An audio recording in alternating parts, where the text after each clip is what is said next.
Wow, look at this arrangement. Woohoo, this is so beautiful. So, hello everyone, and welcome to the Windhorse Conference. We're so happy to bring together so many people from 10 Windhorse organizations across the US and Europe.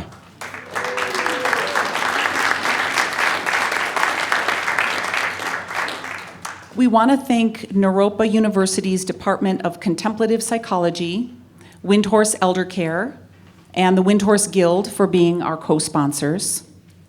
And a special thanks to all of you who've traveled such a long way to be here.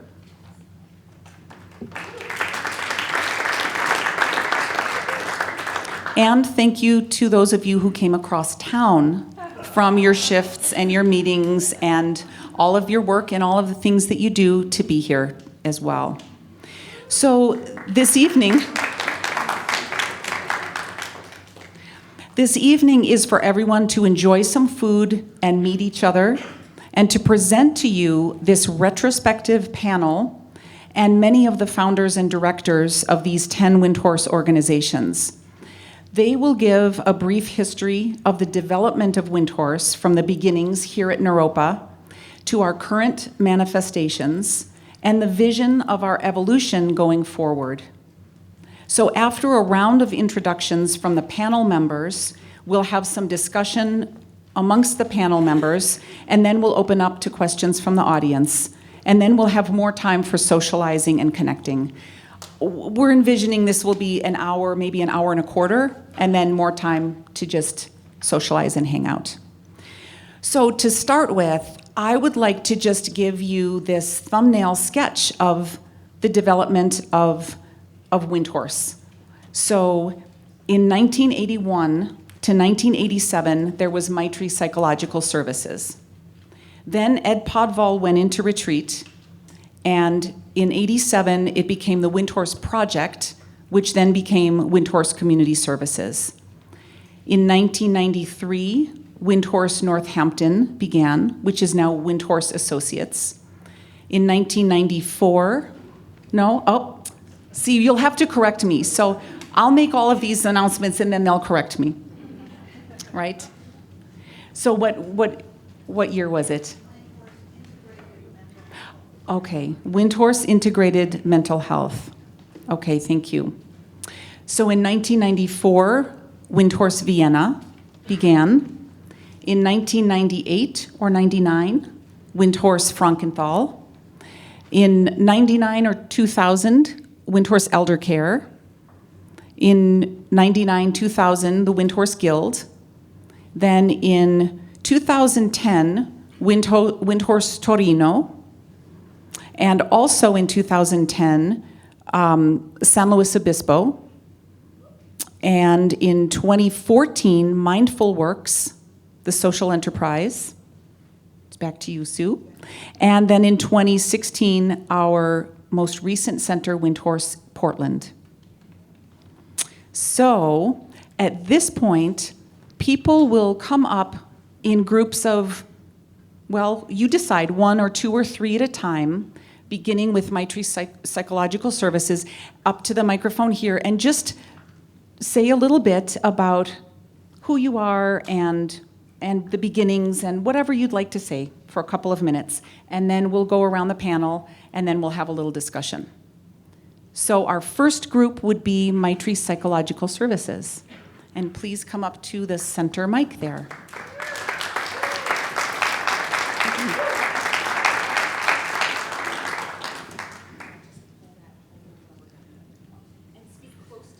All right. Can everyone hear me? And say your name too, please. My name is Molly Fortuna, and I'd like to speak a little bit about the days of old, taking us back to 1980, a class of maybe 35 graduates from the master's, and at that point it was called a Master's of Buddhist and Western Psychology. And Naropa had put on a function at 1111 Pearl Street where we had our classes and brought together all the graduates. And a few of us got together with Ed Podville and said, we're alone in the world. We need supervision, because we were working in local mental health center and whatnot, and we really missed the kind of supervision that was offered at Naropa. So we began a supervision group. And I'd like to say that the supervision group proved the maxim, necessity is the mother of invention, because at some point we were developing the body, speech, and mind presentations and that mode of supervising. And about a year in, Ed presented a patient he had at Boulder Psychiatric Institute. She was floridly psychotic and seemingly getting worse, being in an environment we decided that was not conducive to healing. So when he presented her in the body, speech, and mind view and perspective, our discussion evolved, and before the night was over, we had decided to create a therapeutic household. What that would look like was, again, an invention, a creativity out of necessity. So I think if you've read the book, you know that we put together a sister and a sister's friend for housemates and developed shifts and whatnot. And I think the most important aspect of that work that I bring with me to this day is the as-if quality. And that's what our client taught us, that her recovery in part had to do with the shifts that we would go out into the community, we would go for coffee or to the library or hiking, and she felt as if she was an ordinary Boulderite, that one of us was her friend, and we did develop friendships, but it was that as if quality that helped her develop the confidence to be on the path of recovery. And at this point, I'm going to pass it on to one of my colleagues. Hi, everybody. I'm Kathy Emery, and I was also in a supervision group of Ed Podvall's, but it wasn't this group that these two folks were in. It was another one. So I wasn't involved in this first team, but I remember being invited to a social gathering that the first team was having with this person, and the whole team. I was invited to this event because we would have a lot of social gatherings together. And I remember being struck by the feeling in this group and the support and the kind of the egalitarian, the inclusivity of it all. I mean, here we all were together. It was very ordinary. It was people coming together to enjoy each other and get to know each other. And it just spoke volumes to me about what the vision of Windhorse is all about, which is this as-if quality you're talking about. It's these ordinary situations that are so potent for a person's recovery. So just to say that, and then for my own path, currently I'm working with Windhorse Community Services and Windhorse Elder Care. And elder care, given that Jody's over here, and evolved later, but I became involved with the elders and those dying as well. And when my parents were aging, this was a perfect opportunity for me to give back to them in this way and to create teams for them. And so we had volunteer teams for my mother when we brought her out here. So it's like the Windhorse, I think maybe Jeff won't say this, maybe he will, but he talks about it being three things. It's a movement, it's a community, and it's a way of life. Maybe that's not what he would say, but that's what I say. So for me, it's my way of life. I have a Windhorse household. I have a daughter who's here. She probably could have checked you in. And Jamie, my husband's here, and so anyway, I feel blessed at this age, and so I'm also interviewing team leaders for my team as I age. Hi, I'm Jeff Fortuna. Try to keep this brief. We must be way past 2 minutes. Oh, it's Tall people. a little bit closer. So, um, so yeah, let's see, a movement, a way of life, and a community. Also, what else was a model? So we had a model of care that's replicatable, and also a rather strange and unusual, hard to understand psychology of extreme states, which is a whole other subject.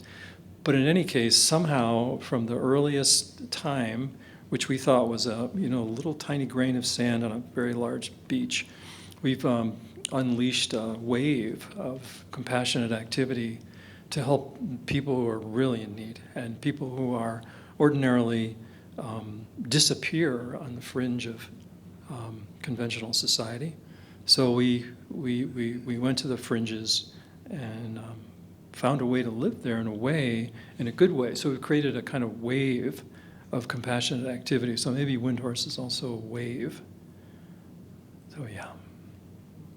Thank you. Thank you.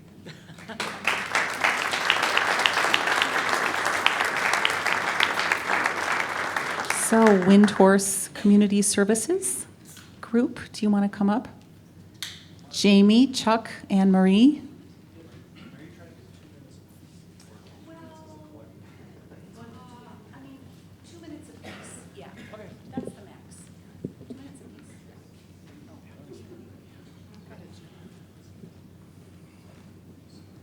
These lights make it almost impossible to see who's out there. Hi. Hi. So, the wave, and I think when I started, it was late 1988, and the first kind of organized energy of Maitri Psychological Services had died down, but there was still a lot of interest in Windhorse. And there were two projects that I was invited into by Jeff and Antonio Wood, and one was Friendship House, which is a joint venture between Naropa and the Mental Health Center and the Windhorse Project. Really creative, interesting situation. And then the other one is a team that we still have operating at this point. And I think I had been on my way out of the work of psychology. I'd been working in the Mental Health Center for some years, and I just wasn't connecting with that style of work. I knew it was valuable, but it wasn't what I wanted to do. But as soon as I started doing Windhorse work, it was like I really recognized that's how my mind worked and what I was passionately interested in doing, having the vision of Trungpa Rinpoche to bring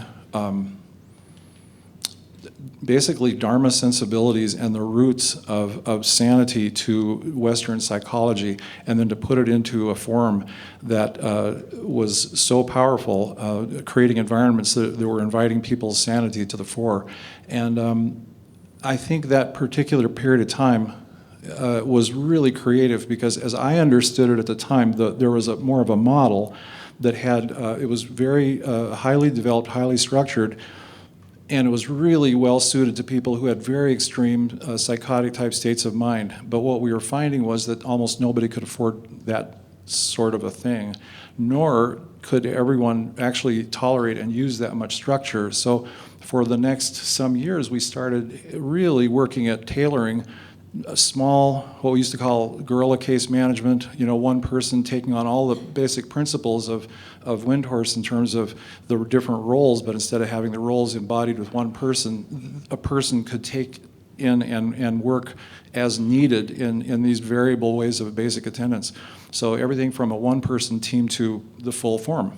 And then not just with psychosis, but with a bunch of different kinds of states of mind and confusion and difficulties of various kinds of forms. And then we also started doing family work, much more specifically and overtly. There was a huge amount of exploration that was going on in that period. I should probably stop.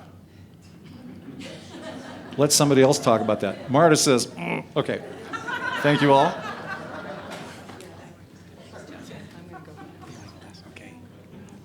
Hello, everyone, and hello, everyone.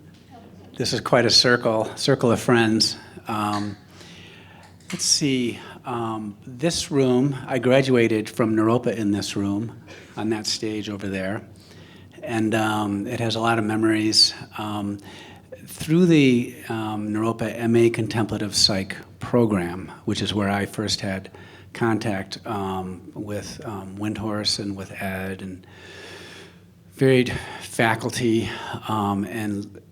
but my earliest memory was while in the program, I was taking a psychology of aging class with a woman named Victoria Howard, a gerontologist who I believe had actually worked with Ed and his mother, if I remember correctly, and set up a little team for his mom.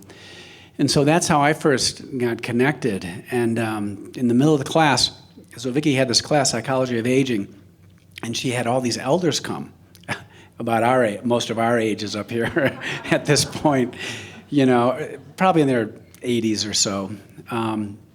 But nonetheless, but one of the other things that we did was we formed a team as students and teacher for a woman, and this lady had a long history of schizophrenia and had also raised a family and her 2 daughters.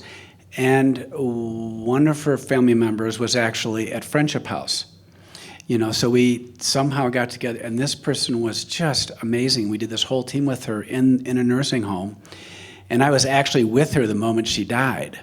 So that experience kind of encompassed just extraordinary mind states, end-of-life issues, and then the whole team configuration. And we really formed as a team. We spent months and months with this person. And from there, I got connected further into the Windhorse mandala through Jana Lee Chapin and through Antonio Wood, psychiatrist.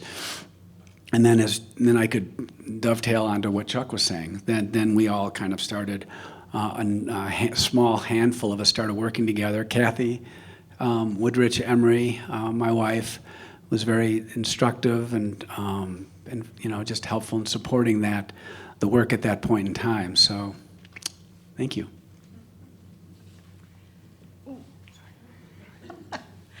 Hello, everyone. I can't see anyone, though, but I know you're there. I think maybe what I'd like to speak to is I came into the Windhorse work 24 years ago, although I had known about Maitri Psychological Services and the work that was happening during my graduate school days in the mid-'80s.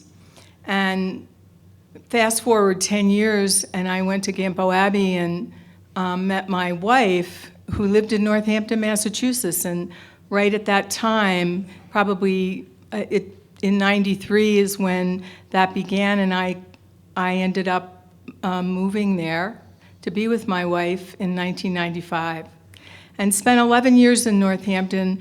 And I have to say, the first 3 years of my time there was the best time I ever had as a social worker, but also entering into a contemplative mind and understanding and steeping in contemplative care. And my family was in Boulder, so in 2006 I came back to Boulder and joined these 2 fellows and many other amazing people to go further with how the Windhorse way, the Windhorse approach, the Windhorse model can move into the world.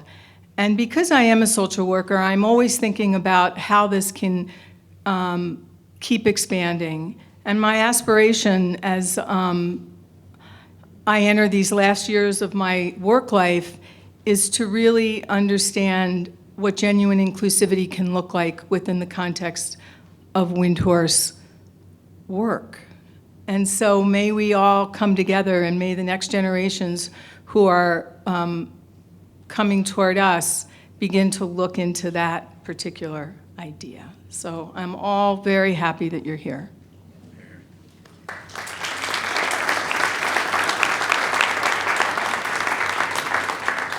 Mary and Jeremy from Windhorse Northampton. So bear with us, we haven't had any chance to rehearse.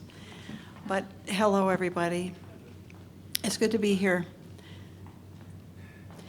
Do you want to say something? Hi.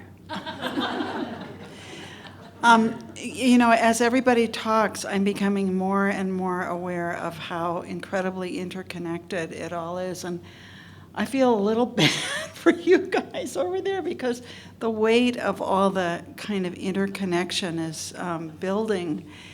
And what I noticed so far is that it seems like the beginnings often involve a family. They often seem to involve a family who's struggling.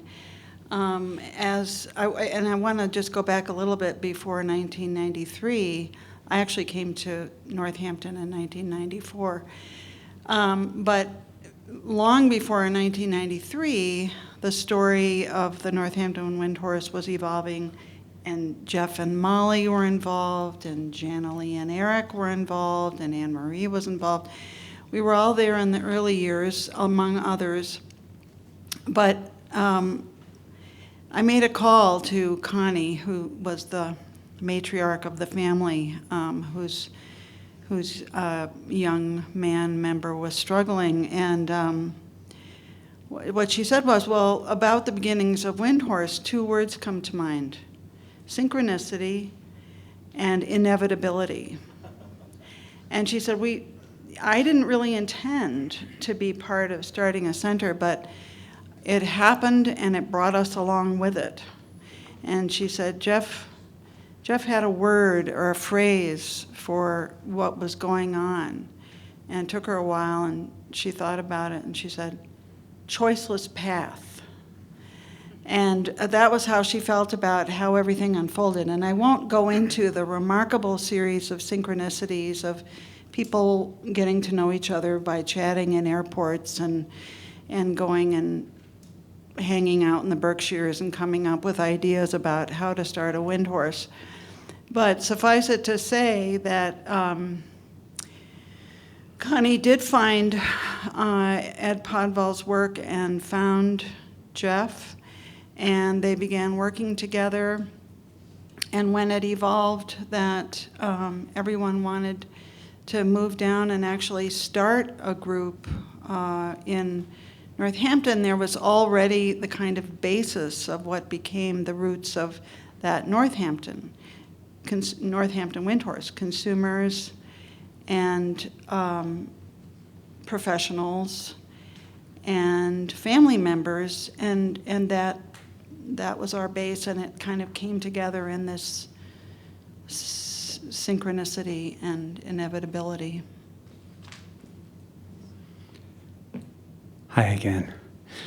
Okay, so I should be sitting over there probably.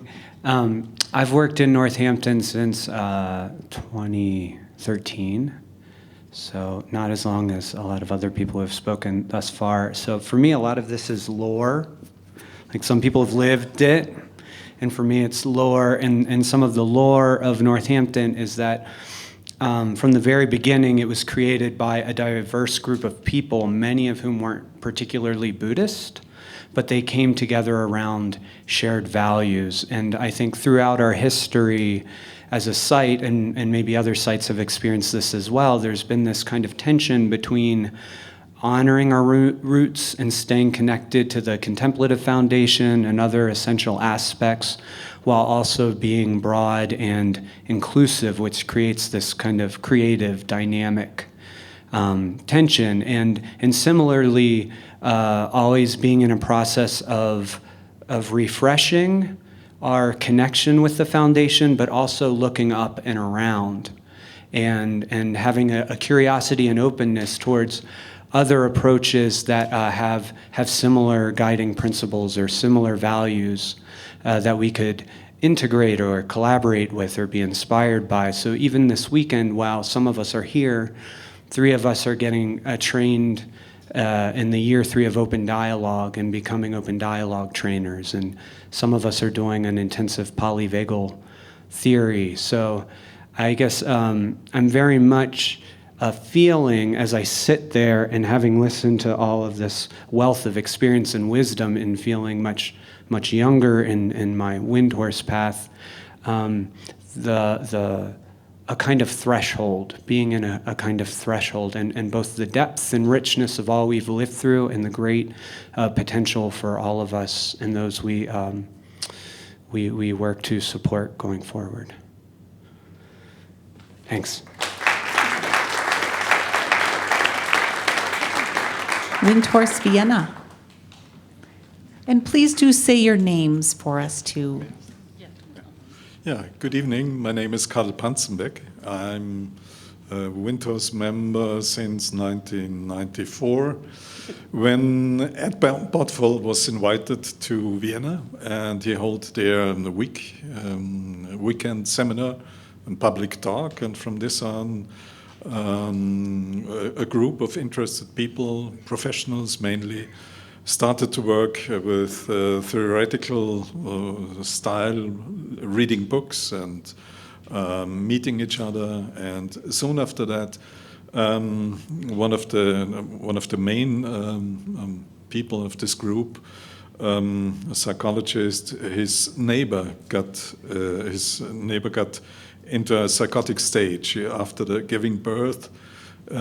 She was in a psychotic state, and this was the beginning of actual real work.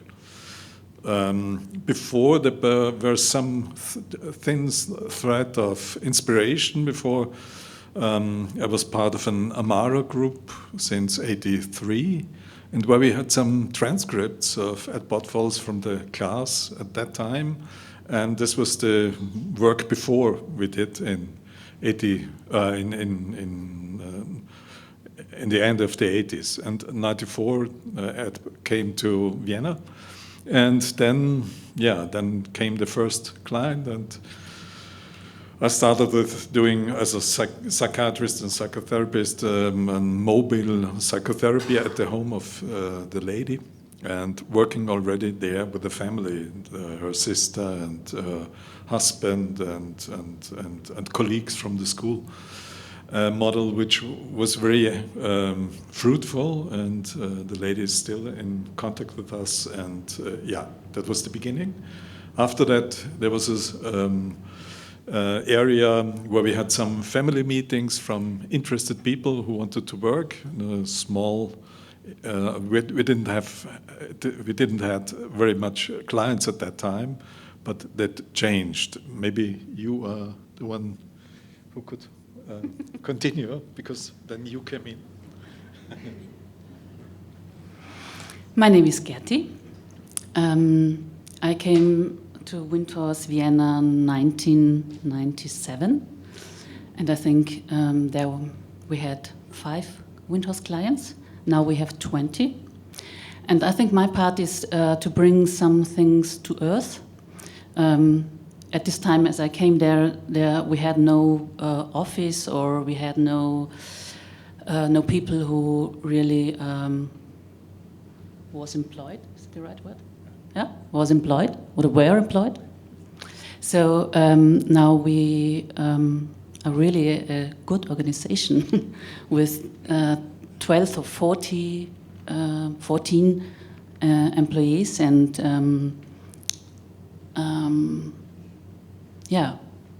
maybe that's my part, bringing earth in the whole thing. My name is Michi, and when Karl talked about the Amara group, I realized that I was also already part of the Amara group, but then I had no contact with it anymore, and then I was invited to be, I came from the Shambhala tradition, and I was invited as a meditation instructor at the Maitri Space Awareness Program.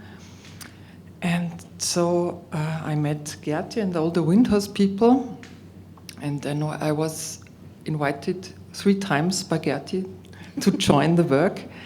And the 3rd time I thought, in fairy tales you always get asked 3 times, so I had to say yes. And I was the 2nd employee after Gerti, and we managed the organization for several years. and now I'm on the board. And yeah, I'm more what she is the earth, and I'm more the sky. I have always many ideas, but I need her to bring them down. And what I want to say also is that Vienna, as you mentioned, is a good organization within the city of Vienna. So we get paid from the city for the clients, not as an organization, but the clients have to apply, and then they get paid for many years. And this helped us to stabilize the organization very much. Yeah. Maybe one. Yeah.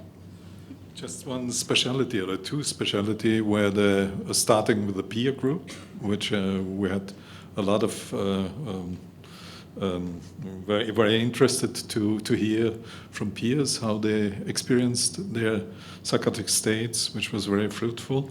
And the other one was the special way of working with relatives and families. And with coming from the open dialogue, it was mentioned already. And this is one of the next developmental areas. Okay, thank you. So next is Windhorse Frankenthal in Germany. Hello, my name is Peter Hess. I'm a psychiatrist, and I started to work in Frankenthal in a psychiatric clinic. And this is Heike. My name is Heike Hess. As you hear, he's my husband. We are married in 30 years, and the Windhorse project is somehow our fourth child together. Well, but this time I started first.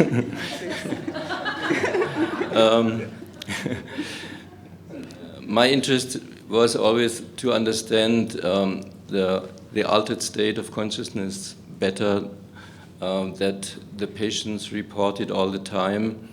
And I was interested also to compare the differences between the altered states introduced or evoked by psychedelics or by meditation or by sports or music, and to see where are the similarities in psychosis. And so when the book from Ed Potwell came out, Seduction of Madness, for me it was kind of, well, what could be seductive in psychosis? Working in a hospital in psychiatry, you always see the bad sides of the psychosis, and I could not imagine what could be good, what could be seductive actually. So I talked to the patients later when they were in a better state to understand and to talk together, and then the book of Potwell was really a big help to understand this process and also to see the other side of the good side of the psychosis or the altered state.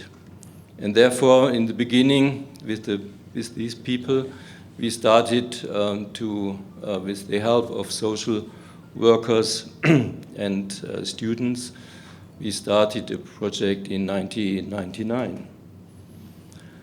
And as I'm also a musician and music therapist, I was always interested also to introduce this type of trance and music in our daily work, and this is one of our specialities in Frankenthal.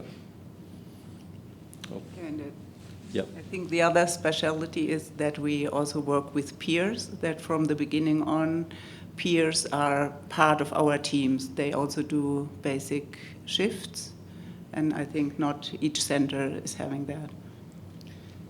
Yeah, and also we had to adapt the main principles because in Germany the healthcare system is completely different than in the States.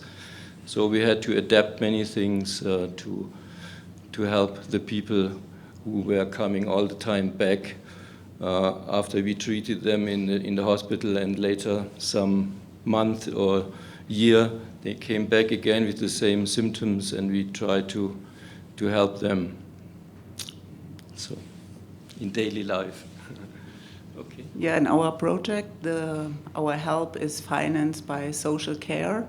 So I think it's not only in Germany, also in other parts of Europe, that therapy and social care is different things. So we always have to find a way to work with them therapeutically, even if it's only financed by social care. And many of our clients have, actually all are schizophrenic with long-term manifestations. And yeah, so we also work with some of them since many years.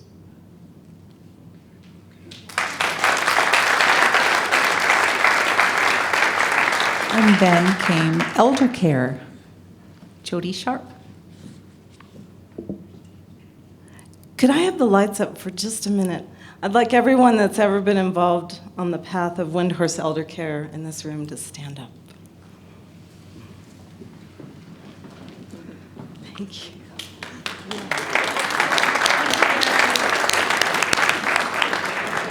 Thank you. I'm not alone up here, so you see.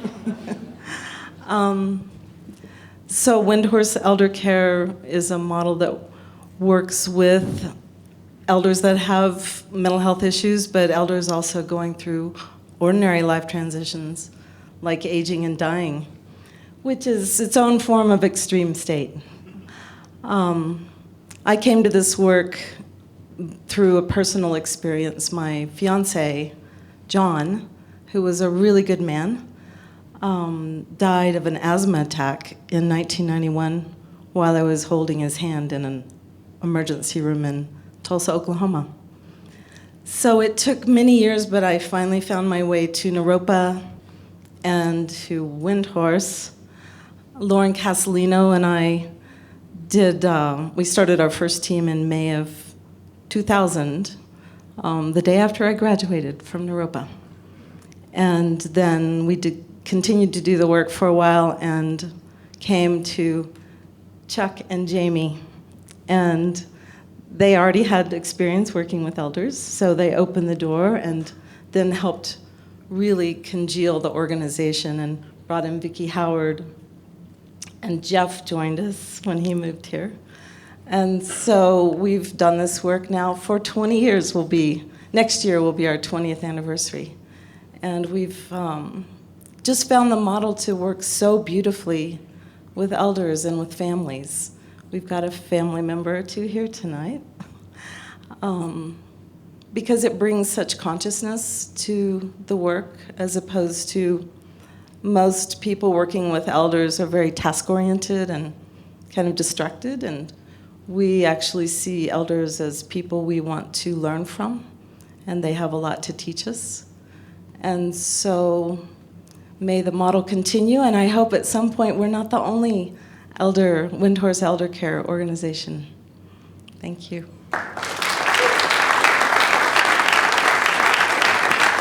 Sue, before you start, I just want to add a little something here, which is that we sort of had a collaboration between Windhorse Community Services and Windhorse Elder Care from 2002 to 2003, which is when Ed Podval, Mingyur, came out of retreat, and he needed a team.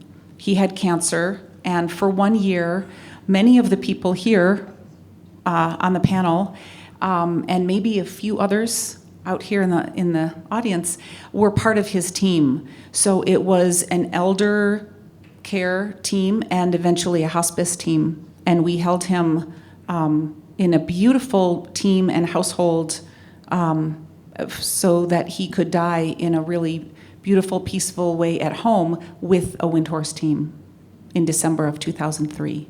So do you want to insert that here? Mm-hmm. Yeah. And Sue, the Windhorse Guild came next. The Guild. Hello, everyone. This is so educational for me and such an honor to meet so many of you, especially those from Italy. So yes, I am the executive director of the Windhorse Guild. And the Guild started in 2000 when a client of Windhorse Community Services wrote a letter to Ed Podville. And in that beautiful letter, she said she was experiencing this beautiful thing called recovery. And how was she going to go from being a client of Windhorse to someone in the community who had a job? And from her vision and eloquence, the Guild was started. And it was started with 3 objectives: to help with transitional treatment grants for those who needed the services of Windhorse, but for whom it just couldn't be afforded. Secondly, a transitional employment program that could help people who wanted to make work part of their recovery transition from their state of not working or not being in school to being part of the labor market. And thirdly, to preserve the work of Ed Podville through the legacy. And Jeff, I hope you get a chance to talk a little bit about the legacy project. But fast forward, well, I won't fast forward too much, because on the original board of directors of the Guild sat Chuck, Jamie, and Anne Marie. And I'm pleased to say that 2 of 3 are still on the board. One recently became an advisor. And then we're pleased to have Molly on our board of directors of Windhorse Guild. So the Guild went out and bought a green truck to do recycling. Tell me if I get this right. To do curbside recycling for people in Boulder, right? And before it was happening, before it was expected. And they were so ahead of their time and bought the truck and started the program. And then Boulder had a contract with a recycling company. So this is before social media could have advised them that this was already in the books. So the Guild kind of laid quiet for a while, not the work of the Legacy Project, but the treatment grant part and the transitional work. And then I, who also came from Mental Health Partners, joined the Guild, and the work of developing a transitional employment program was rediscovered. So we had a board of directors that was already part of the Guild, and we said, okay, people want to work. What do we do? What do we do? And that'll take us to Mindful Works. But the Guild now has 2 foci. The work of the Legacy Project and the social enterprise to provide job-driven training and employment for people with mental health challenges who want to make work part of their recovery. So the Guild will be celebrating its 20th anniversary next year, which we had to be told about that, Jeff. We didn't realize. And we're very pleased. And I encourage all of you who are connected to any of the wonderful Windhorses to keep the concept of work and employment and preservation of the legacy in top of mind. So thank you.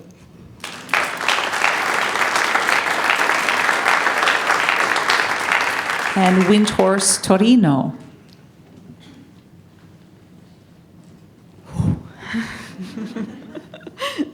Well, the first time I heard about Windhorse, it was 1994, and I was walking in Milan, and I passed in front of a library. And at that time, I was working as consultant in a community which hosts psychiatric people, alcoholics, and people with social needs. And I was very interested in psychosis. And this book called me, and it was Seduction of Madness. So I bought it, and while I'm going back home by train, I felt down in this book, and I think I want to bring this into Italy. And so it takes about 10 years before in this time I've had another children and so on, but I understood that I had to create an association. So in 2009, with a friend, we founded, and with 7 people, we founded Accordo, which is the association that brings to Italy Windhorse, because I didn't dare to call Windhorse because I didn't know if there was something that in some other part of the world. And so I wrote a project and I named it the Island of Neverland. And then I found an email address in Boulder, Windhorse Community Service, something like that, and I wrote an email, and someone named Jeff Fortuna answered me. Wow. I couldn't believe it because Fortuna means lucky in Italian, so wow. And he was very gently, he gave me a lot of contacts, especially with Vienna's group. And in the June of 2009, we went the first time in Vienna and met Anna Mary and had the first experience of basic attendance. And so slowly things went on. And in the 2010, we started our first Windhorse pilot project, and we were supervised by Elmar Tuwerk from Vienna, and we went on. Now I short my story, and then we are now in Italy. We have had 4 or 5 Windhorse projects, and now we are trying to build a community, a Windhorse community. We are training, and I'm very, very thankful to Vienna's group and especially to Jeff, because in all this year I met him once a month on the screen with supervision, and sometimes it seems me to be mad, maybe that nothing exists, but he was the light on the other side of the ocean. And then council came, and Vienna's, we went to Vienna. I've been a Mitre week in Vienna, and so now we are here, and that's incredible, really incredible. After all of this time, it's a dream that makes real, and we would try to make people known that Windhorse works with people, and it's for this that we would propose research, long-term research, because in Italy and Europe, health care are from the states, and so you have to be recognized to get found, and even this can allow many people that has no resources to have been cared with that. And so I don't know if you want to say something more, and I'm happy to be here.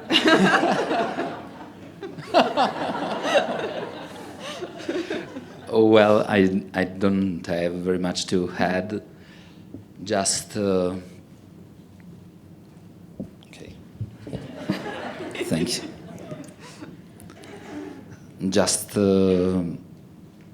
yeah, that I'm in Windhorse because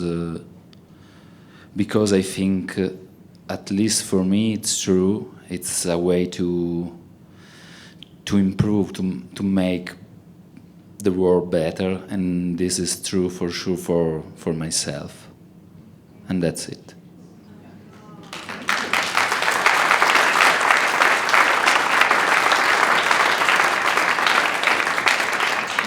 So I guess next comes San Luis Obispo and Dana and Dimitri were not able to be here with us. They had some emergencies and just too many things happening. So Lisa will represent maybe both San Luis Obispo and Portland. So maybe, yes, weave them together. And Lauren, too, come on up. Yeah. You might have to bring this down. So we are the Wind Ponies. And a couple things about the startup of San Luis Obispo I want to point out. I really related to your story, Mary. I had the pleasure of meeting Connie Packard, and the synchronicities that you spoke of, very similar to my experience. We would not have Windhorse on the West Coast if it weren't for two young men who had treatment in Northampton. And they overlapped for about 2 months, did not know each other well. One of them is my son, and one of them is the son of the man who has been a very generous donor of the West Coast. And in both cases, with my son and with the other young man, we had what we called natural teams after our sons left Northampton, which means that we paid someone from Northampton to come train some local clinicians in our geographies. In the other young man's case, it was San Francisco. In the case of my son, it was Portland. And those natural teams went on for a while, but there were these two parents who hadn't met, who had independent passions to want to start a Windhorse on the West Coast. I thought it was going to be in Portland.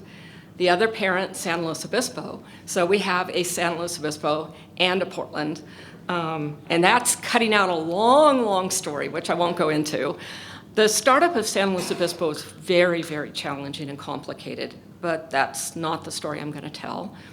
It actually started in late 2010, and it is now 9 years later, almost 9 years later, 26 staff members, 10 clients, a beautiful house where clients come and land when they first admit. Almost all of the clients in San Luis Obispo come as a full-team client when they first come. They come from somewhere else. They come live in the Still Point house. They move out as quickly as they clinically can into an apartment with a therapeutic housemate. And many of them, if not a high percentage of them, end up staying in San Luis Obispo. So there's this huge growing community. Even though there's only 10 clients, there's this huge growing community in San Luis Obispo of Windhorse. Really beautiful to see. The community, in fact, Jeff and Molly recently visited San Luis Obispo. They were there for a week. I wish Dana and Dimitri could be here to present their own site. They are passionate, dedicated directors with huge hearts and huge skill. It's been really, I was with them for 5 years, and I've been in Portland for 4, and I don't worry about San Luis Obispo at all. I think San Luis Obispo will be around, even though it's a wind pony. I predict 20 years from now, San Luis Obispo will still be around. So I'm trying to think of what else I should say about San Luis Obispo before I go into Portland. Portland is very similar. We have 24 on staff, and we also have 9 to 10 clients, so they're almost identical in the same size. We also have a big house. It's a old Portland house rather than a nice California house, but it's a beautiful house with a front porch built in 1901 and an urban village neighborhood. We are exactly the same size as Vienna. When I went to the Vienna conference, I thought about that. We're about 500,000 in Portland. We have streetcar, light rail, the whole so we're the Vienna of the United States in Portland. So come see us sometime.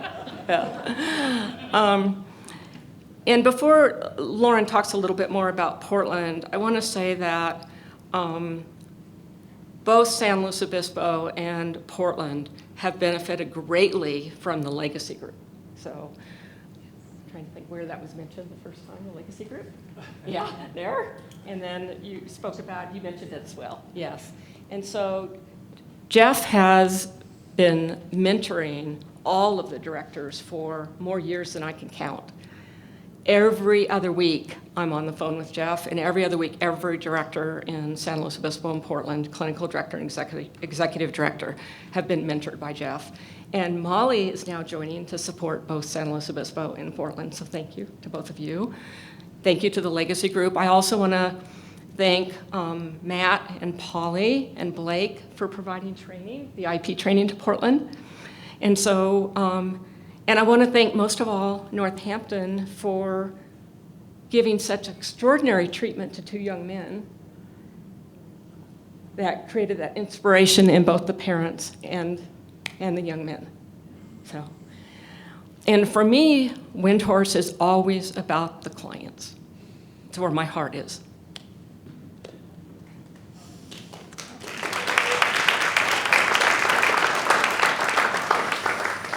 Wow. I really hardly want to say anything after that. I just want to hold that space right there. Let me put this up because I'm just a little tiny bit taller. I forgot to introduce myself. You want to introduce yourself? This is Lisa Teague. This is Lauren Lewis. Yes, I'm Lauren. I was sitting here thinking, what am I going to say? And I have on my little sheet of paper. Lisa knows I write all the time, and I hardly ever read what I write down. But I have to say that when Mary talked about synchronicity, and I want to say inevitability, but you used the word choiceless path, that just absolutely resonated in me. I was in private practice and working at the VA, and as a psychotherapist, been very passionate about what I was doing. And a good friend, and Lisa's probably tired of hearing this story, but a good friend said, you need to go look at that director job at Windhorse. And I went over there strictly to keep him from nagging me anymore, and sat down and told Lisa, I'm not interested, but I'd love to talk to you. And it was almost like, you know, the UFOs in the movies that come over and the beam comes down and you can't help it, you just get sucked up into the thing. That's kind of what happened to me. And it was a pleasant getting sucked up into it, because what I realized is that being in this kind of a community that Windhorse has nurtured for so many years, and that has been, you know, brought through the years, through all these different centers down to us, is actually where my heart was, and I didn't quite know it. I actually felt quite subversive in my clinical work before I came to Windhorse, because I did believe that healing came through personal relationship, and that is not what they teach you in school. And so I started as clinical director, and the question, I did not have Windhorse experience, and the question came really is, how do we know what's Windhorse and how do we know what's not Windhorse? And I will say that the community nurtured and supported our whole group in that. And that was the community of our little Windhorse. I remember one of my first experiences there, people were in my office putting my furniture together, and I almost cried because there was so much love in that room, and so much, it's just like, we're just doing the job we need to do. We were grounded in mind, body, and environment right there, and then putting the blue chairs together. And so that was a model, and then pretty soon I went to SLO, and then I came to Boulder, and I just felt that same kind of groundedness, and tried to help gather everybody together in my role to try to put that together. And we've continued to grow. Lisa mentioned the Legacy Group and how much they have supported us and helped us. We did the IP training.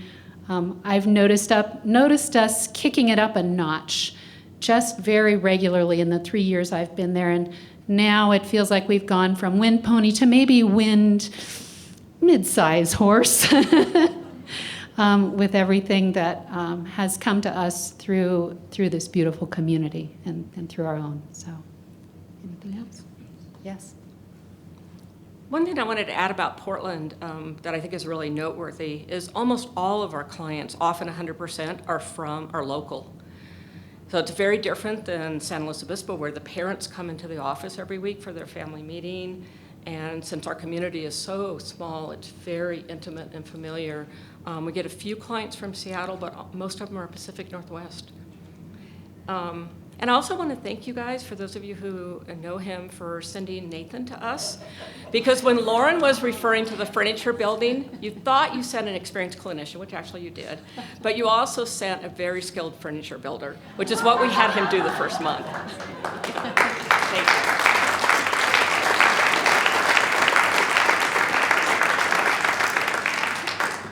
So our last panelist is Polly Banerjee Gallagher, and she is our newest director.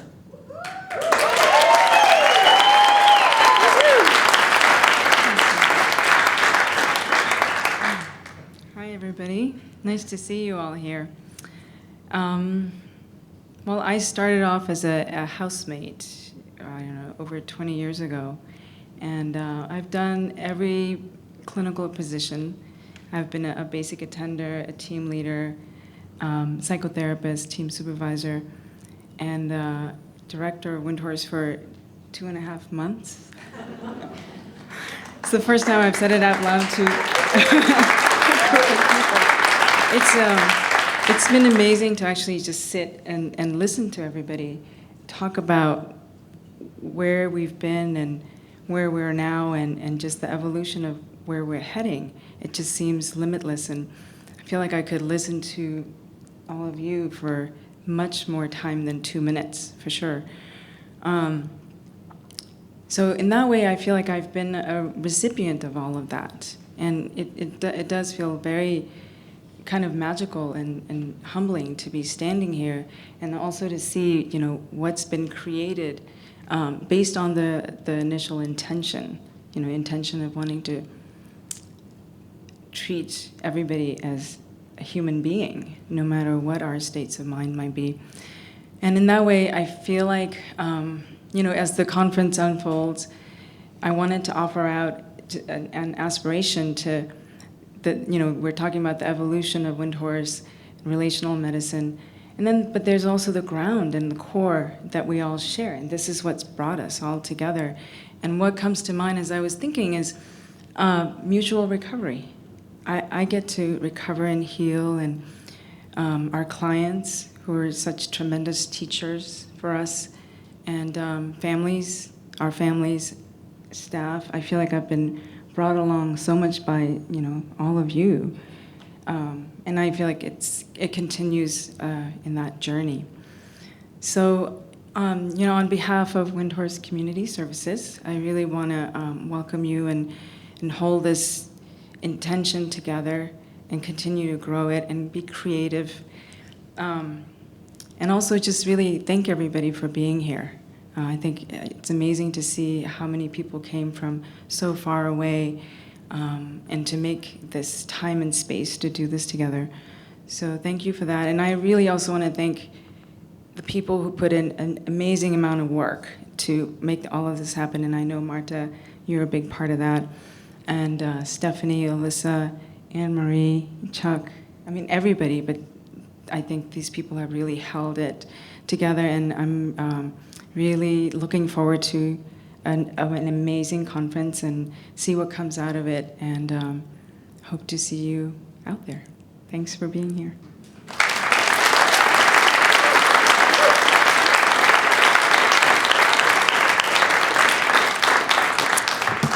So now I'm going to pose a question to the panel and just ask you to more informally now say what you'd like to about the question of what is the evolution of Windhorse. Here we are now, we've had this beautiful history of where we've come from.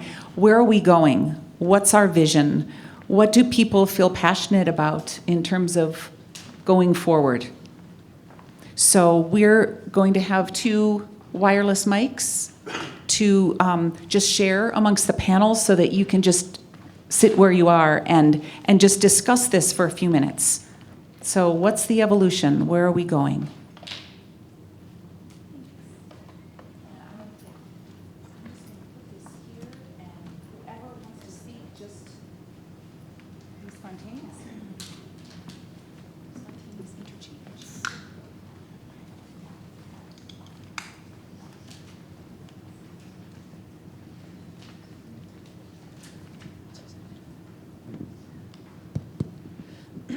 Excuse me.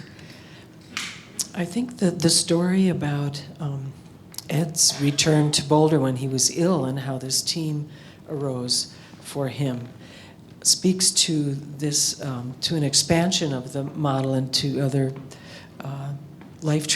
major life transitions. And I'm remembering when we were with him and supporting him in his, for that year, there was a young woman from Naropa who was talking with him about bringing Windhorse to the birthing process. So it's like all of these, you know, phases of life I think this could be part of the expansion, as into more end of life and elders, although this has been happening for 20 years, but also birth.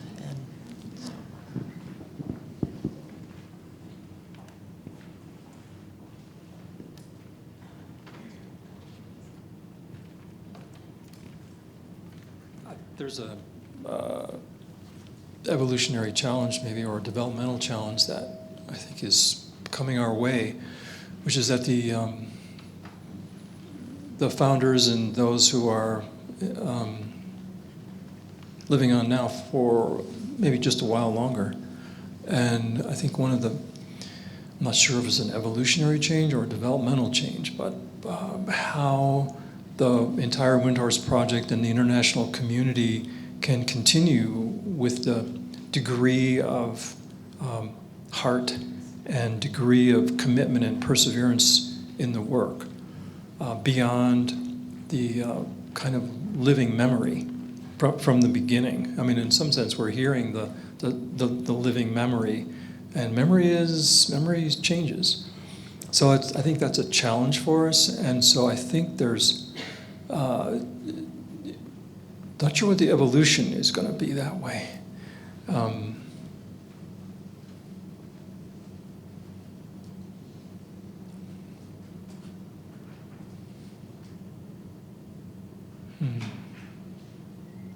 think the other element connected with that is that many of us have devoted our lives to the Windhorse project, and for decades and decades. And the new style of being in the workplace seems to be mobile work commitments, changeable work commitments. And I think the real strength of the project is cultivating a kind of perseverance in those who work with the centers. And so I think there's changes with all level of distractibility and mobility and moving about, and how we can still attract and keep people working within the service for decades at a time, same people, staying with it, that kind of perseverance. It seems to take decades to actually learn how to do the work. So it's good to, I think that's a challenge, it's an evolutionary challenge, I suppose, given our modern speeding up world.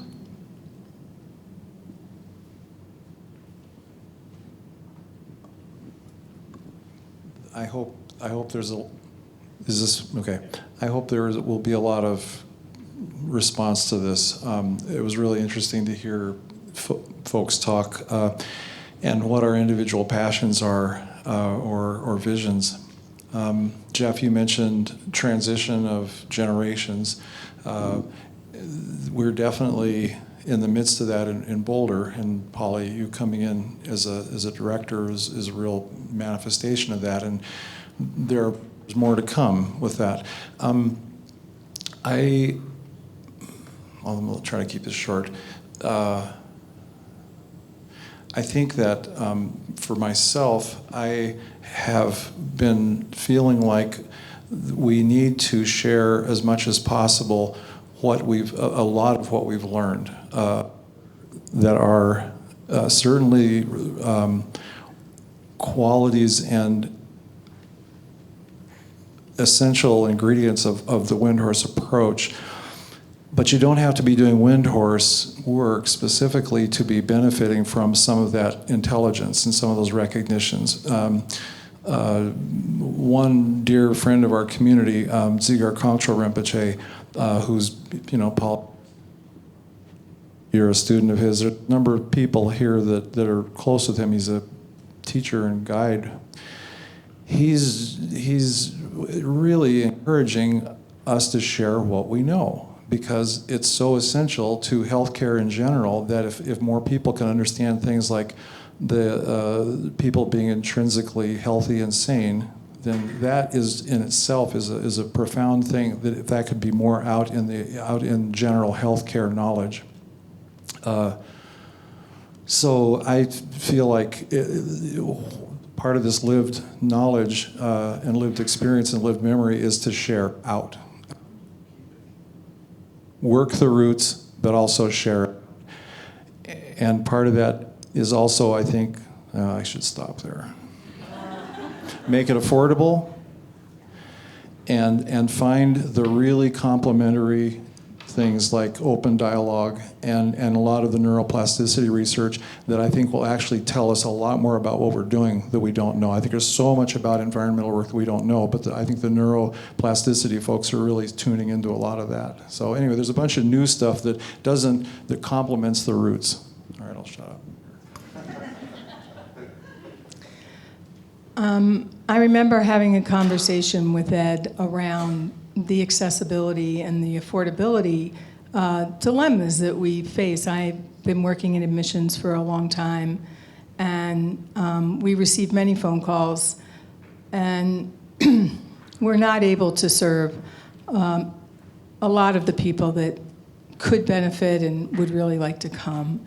And so I feel like the next challenge, and I think that if we truly are going to go out into the world, this notion of inclusivity, being able to have people that are otherwise marginalized in the world join in and have some way of also adding and enriching this particular way of being. Compassionate care is in so many ways natural to all human beings. But we've had a selected group of people that have been able to be served, which is a wonderful thing.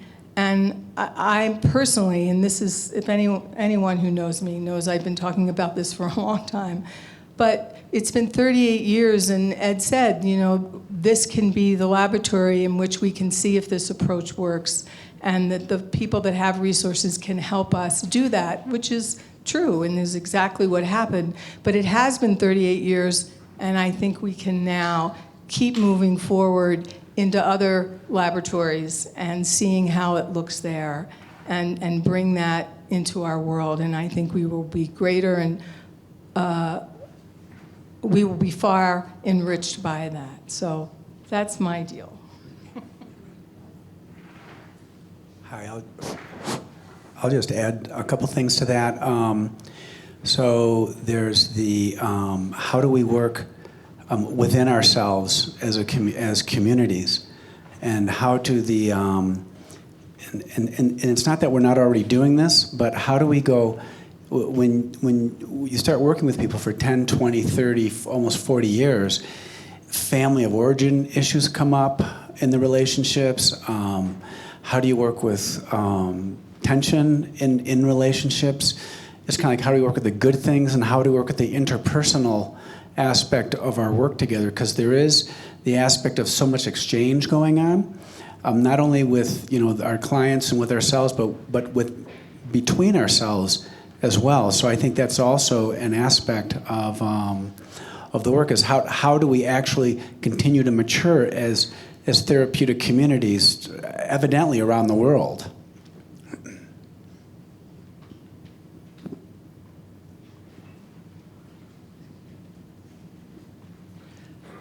Unconsciously or subconsciously, I think Jeff's immortal, don't you? But he's not.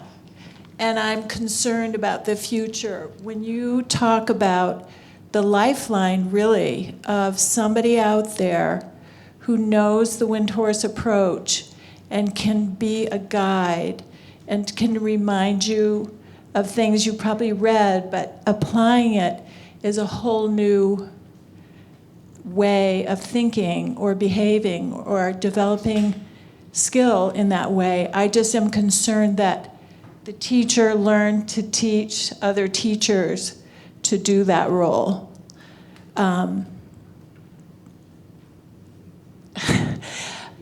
The other piece I'd like to say in terms of the evolution is work.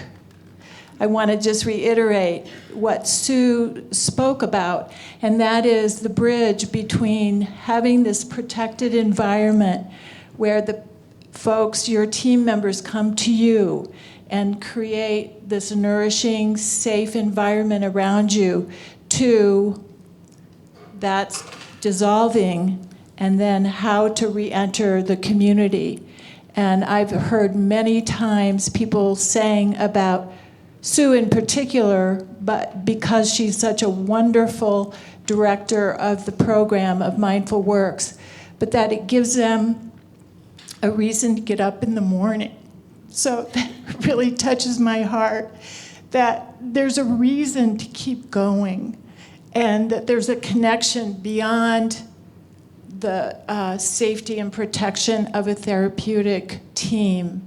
So I just want to put in a plug for work programs in beyond Boulder.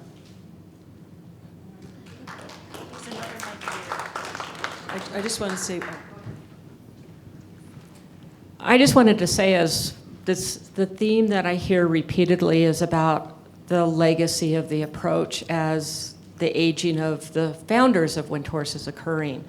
And as one of the wind ponies, I want to say that we are so grateful for everyone who's been doing this for decades, who has generously been teaching us, and who writes articles.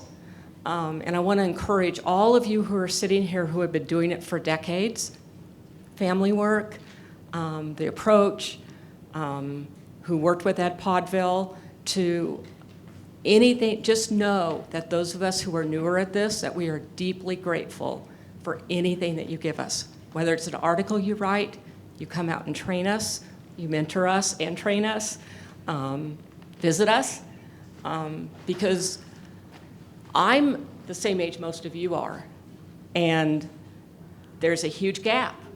And then we're looking at people in their 20s and 30s and 40s. So we really, really need as much of this as we can get. So I just want to encourage more writing, more teaching, and just express gratitude for it.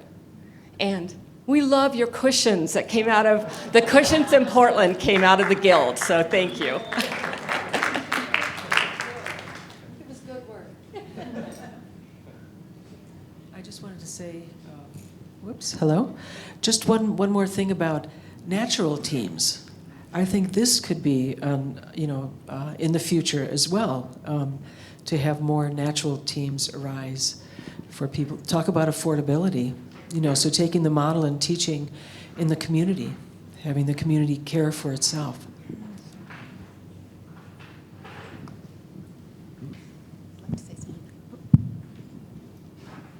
I wonder how we can attract young people and not kind of lay such a burden of knowledge that they don't, and that they feel they can never do this work because they don't know enough. And yeah, that's the question in Vienna too. How can we attract young people, and how can we allow them to make their experiences and give them space to and not always be so good parents to want to feed them too much.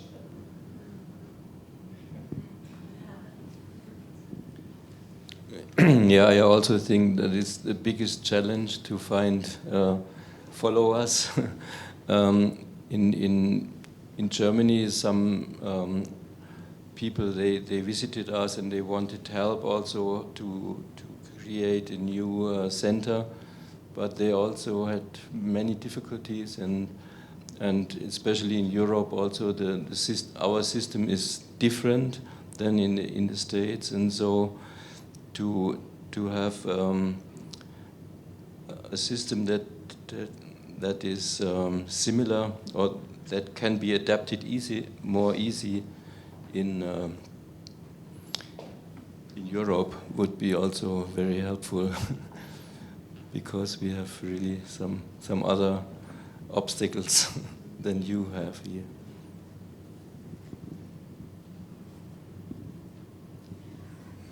About involving young people, we have some good connection with artists, theater or dancers.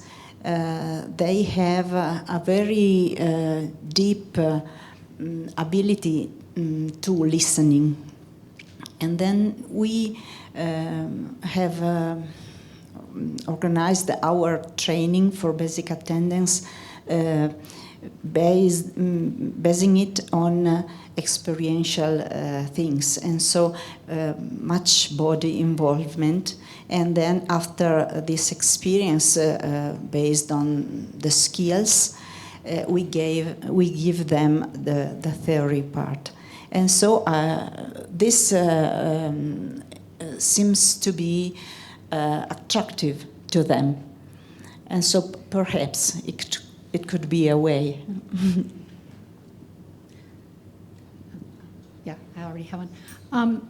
So one of the evolutions that I've been thinking about a lot, when I first came onto Windhorse, I read, of course, why am I freezing? Ed's book.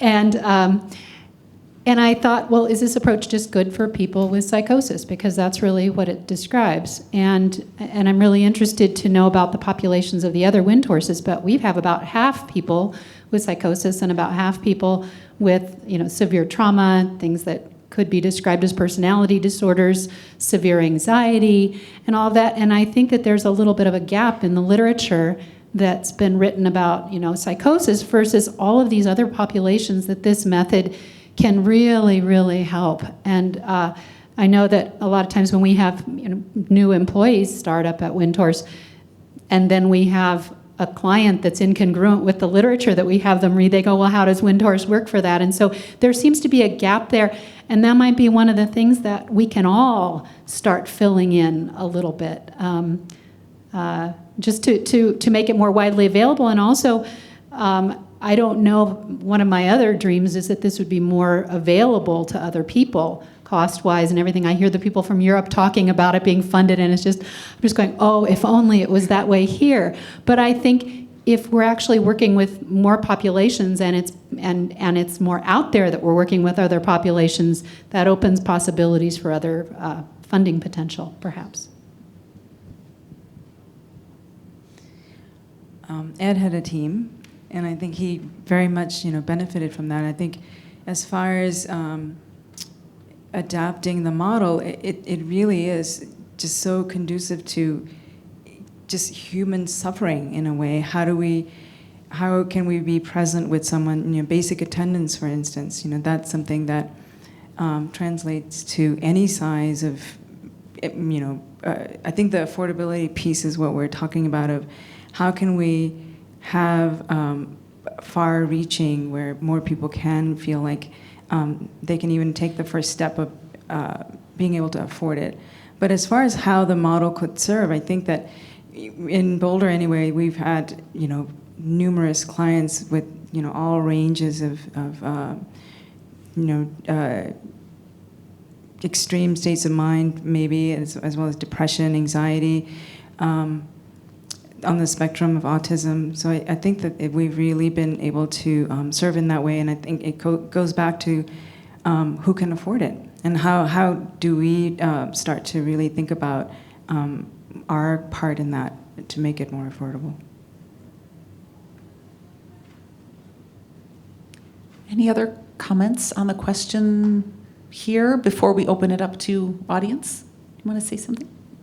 Yeah, let's take a couple more and then we'll have questions. I find myself, as people talk and listening, sort of contemplating the felt sense of basic attendance, like the texture of it, and in the way it could be an antidote for so many of the dehumanizing forces in our culture in all sorts of situations where human relationships should be centered, whether that's in education, public education, healthcare, certainly, elder services. There are all these situations that are just about people being together and trying to help each other, and they're often so profoundly burdened by systems. And abstraction and whatever else. And I find myself feeling this really deep wish for us to find some way to transmit basic attendance to others.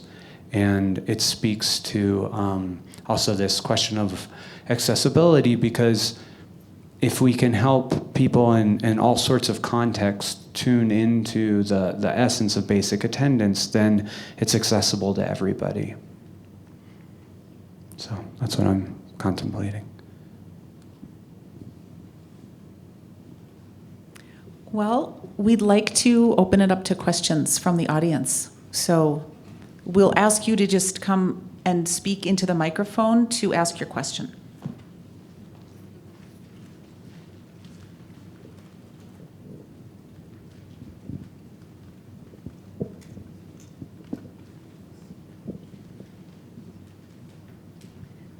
So does anyone have a question? It can go to the whole panel or to someone specific if you have a particular question or area.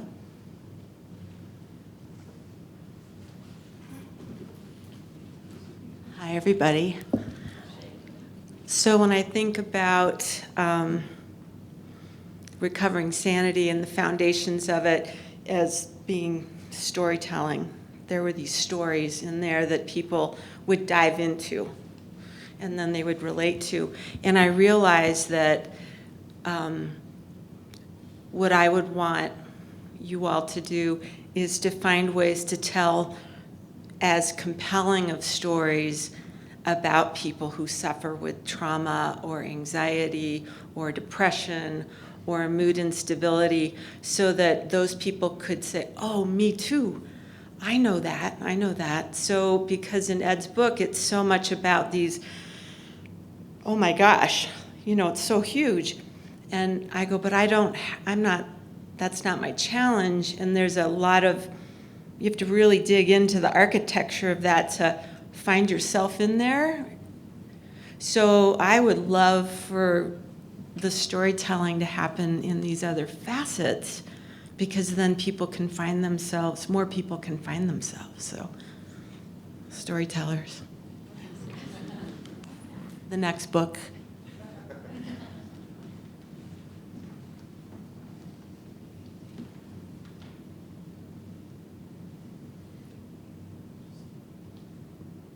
I'm probably just repeating some of what's been said, but when I was mentioning earlier about the transition from MPS to Windhorse as it was coming back really into vitality in the late 80s, early 90s, that was really a huge part of what allowed it to happen, was we started working with people that weren't just in really extreme states. We were working a lot of head injuries, autistic spectrum stuff, combinations of all kinds of things, including addictions.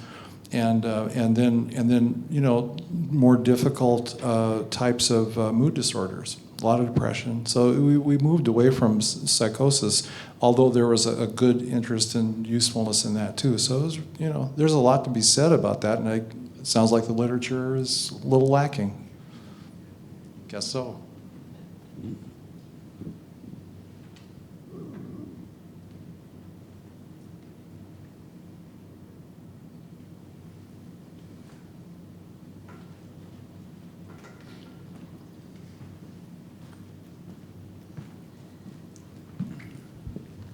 I'm wondering if, that might be better. I'm wondering if any of you have experienced or could talk about a dark side of Windhorse. Does that exist?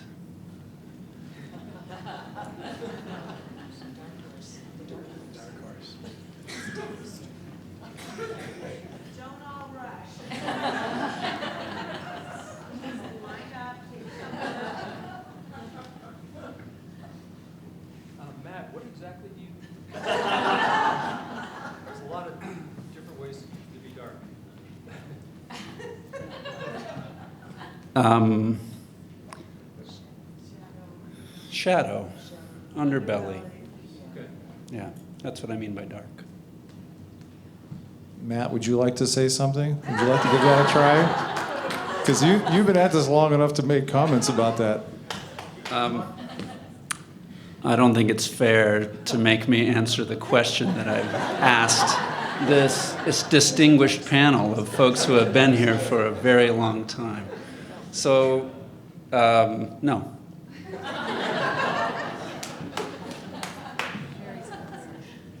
Well, of course there's a dark side, I think. And because we're human beings and we're struggling with our own minds. So just for starters, there's therapeutic aggression and our own ego gratification to be reductive.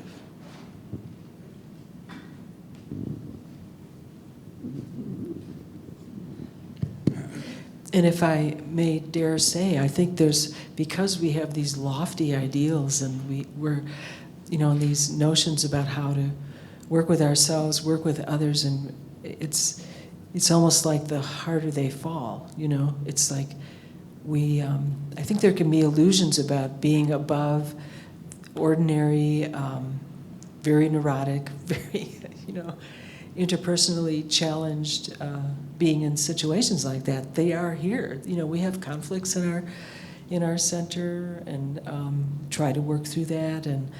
But anyway, am I making sense? Like there's this illusion, I think, I'm talking about myself, that we aspire to this to these ideals and we're also human. So how to be Maitri? I mean, the initial name of the group was Maitri Psychological Services, and it wasn't just for the folks we worked with. It was for like the whole circle that we create. So how are you kind with yourself because you're not, this perfect bodhisattva? Perfect bodhisattva. Thanks, Matt. Well, there you are. I think there's a choice point, actually, for any of us. And one of the choice points can be, do we actually kind of turn off into more of a cul-de-sac of misery and a cul-de-sac of, blame, or a cul-de-sac of territoriality, or a cul-de-sac, we can choose our own cul-de-sac of misery, or do we actually realize that we're heading in that direction and we can make another decision, which is to open up further. So I think there's always a quality of, are we going to open up or are we closing down? And quite often, working with such intensified mind states, well, it's not their mind state, it's my own mind state that I'm working with most of the time. So it's a very personal decision and personal path with this, and I think it can happen between the therapists and the people we work with. It can happen between employee and employee. It can happen between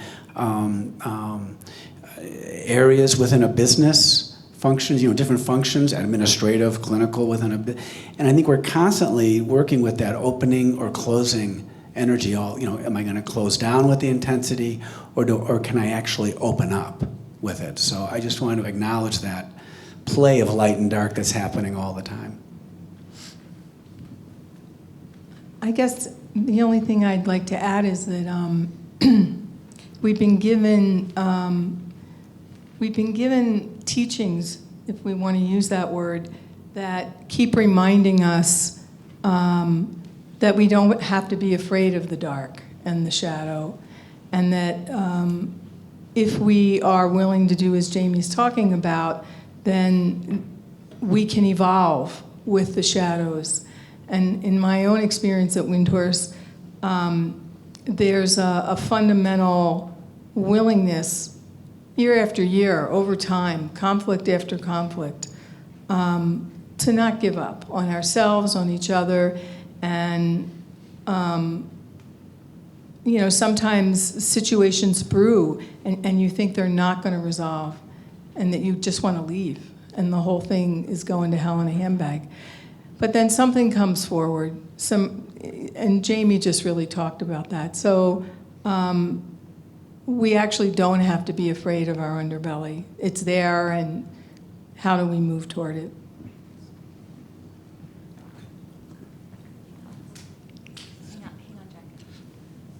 Just one comment.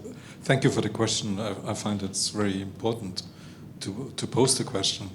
But to find out if there is some shadow, you could look at the outcomes of the treatment. And it remembers me at a paper from Jaakko Saikula about open dialogue, good outcome and bad outcome, and where this is studied. What happened in this case? It's case study from a perspective from outside. And this is also the perspective from where parents or other researchers or other medical doctors, for instance, look like. So this side of look is not so much done, at least in our case. I wanted to add one more answer. In addition to everything else that's been said, as long as it continues to be expensive private pay in the United States, there's a lot of texture and complexity of shadow in that touches all the relationships. I guess I wanted to, Matt, you didn't get him there, did you? You want to pry him open a little more?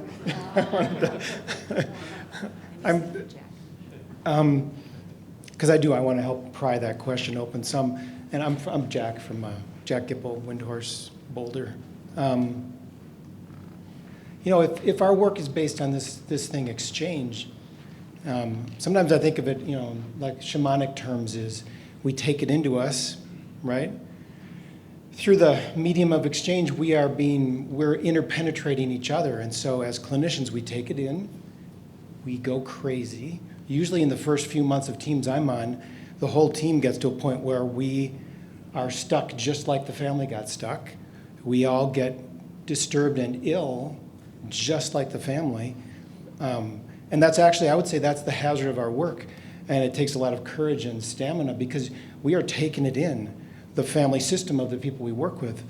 And I know I've worked a lot with you guys, and I'm thinking especially of you, Chuck, in particular. You've talked about working with people over time, how you start to acquire the illnesses that they have. If you don't process it properly, you acquire the things you're working with. It's not like we're not separate. So it's not we're the clinicians who are great and they're the people who are sick. We go crazy and we go crazy together. And I would think you wouldn't have to dig too deep in any Windhorse to have stories, war stories of the people, our fellow clinicians and colleagues who didn't come out on the good end of the bargain. So I think this is in a way really admirable but dangerous work. And I think that's a dark side. I'd love to hear anybody. I know some of the Boulder stories, but I wonder about the rest of the world, your stories of that.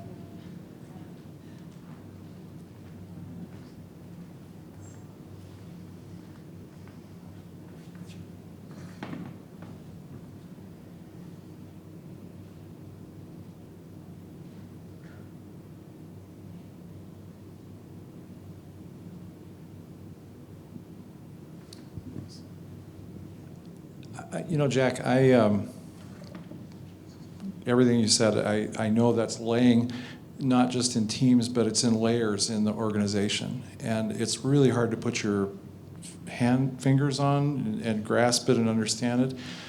But we've been studying it a little bit, I think, over time in the director group and how much energy it seems like we've been holding, and sometimes really primitive, difficult energy that gets sparked off between the old directors and parts of the leadership. So I have a feeling that we've been talking about that as organizational exchange. I think there's something going on there, but it's very hard to put your hands on.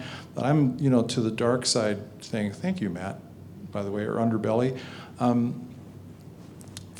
It's one of the reasons why I think if for a long time we'd have meetings of the senior clinician group, it's team leaders and leadership. If the directors were out of that meeting, the meeting would just cook in terms of people speaking in very raw, unvarnished ways about resentments, pay, power differentials, feeling not heard, all kinds of stuff that felt like the power in the situation wasn't as open,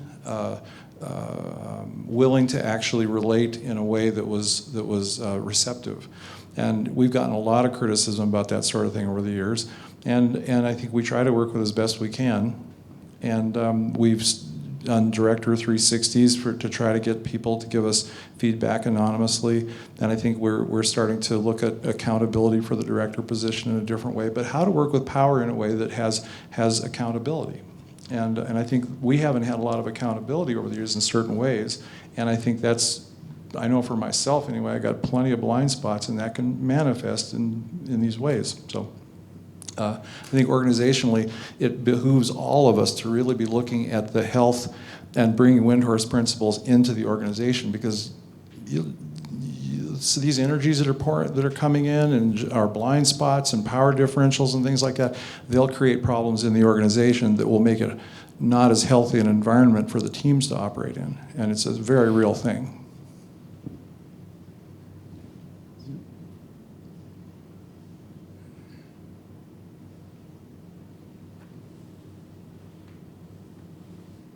Anyone else want to tackle that one? Well, thank you very much to the panel. Thank you to everyone for being here. And just to say, many of the people on the panel will be presenting over the course of the weekend. Schedules are out on the walls, and you can pick up paper copies. It's online on our website. So we still have time. We have food, so please stay and talk. Let's talk together more, and we hope to see you further on in the conference. And thank you, everyone. Thank you to the panel.